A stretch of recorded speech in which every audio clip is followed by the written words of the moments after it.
Alright, welcome to today's episode. My name is Robert. Today we have another reminder note episode, and today's reminder note is, I think, quite important as always, but your identity is not being an HSP.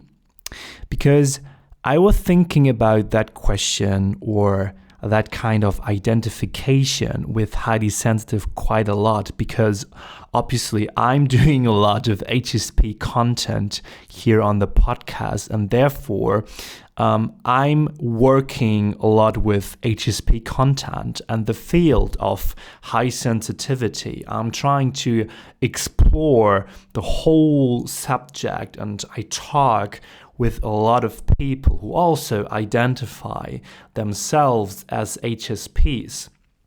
So there is a tendency to take this kind of identity and make it my own one. And this also can happen to you as well when you listen to the podcast here, right? To the HSP contents, or when you watched YouTube videos or read books before.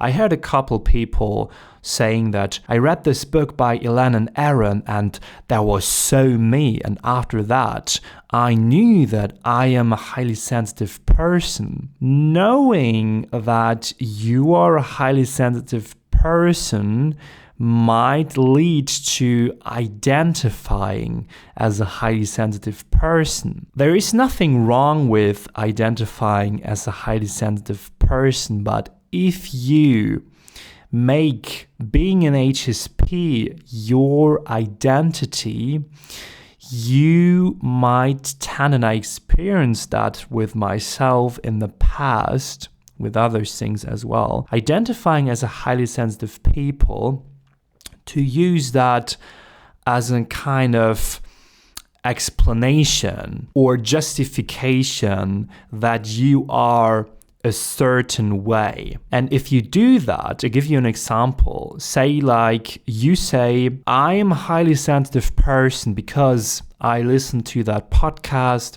by Robert, so I clearly know that the child has a name, blah, blah, so now it's my identity. I am highly sensitive, and therefore I don't go out anymore. No, I am overwhelmed. I don't go to that party. I don't go to the city center anymore. Could happen, and you tell it to your friends, to your family, oh, I can't go there anymore. I'm a highly sensitive person. I'm so sorry. Then you use that identity to justify that decision to not go there anymore. And that leads to that you push away responsibility for potential overstimulation or overarousal. Because if you now say, okay, I don't go out anymore, I don't go there anymore because I'm a highly sensitive person, that might work for a specific time, but at some point you will definitely get into an over-arousing situation again, in an overstimulating situation, because this is how life works.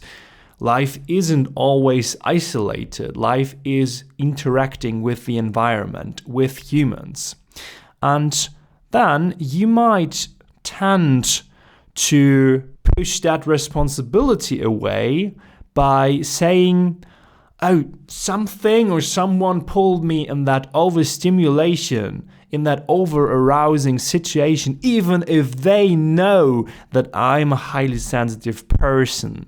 So you push away responsibility and justify by your identity of being highly sensitive. And that's not healthy. That's not how it works. So very important here is also to separate different aspects of your personality. You are not just highly sensitive. You are also assertive, or you might be submissive, you might be creative, you might be empathetic, you might be this, you might be that, doesn't matter.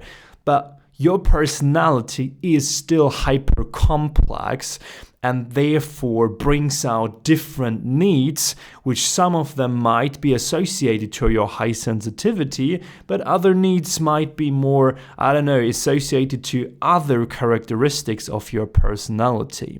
I think you get what I mean, that there is some kind of trap behind that. If you make high sensitivity part of your personal identity and therefore use this to justify different behaviors or needs, or use it in difficult situations to push responsibility away.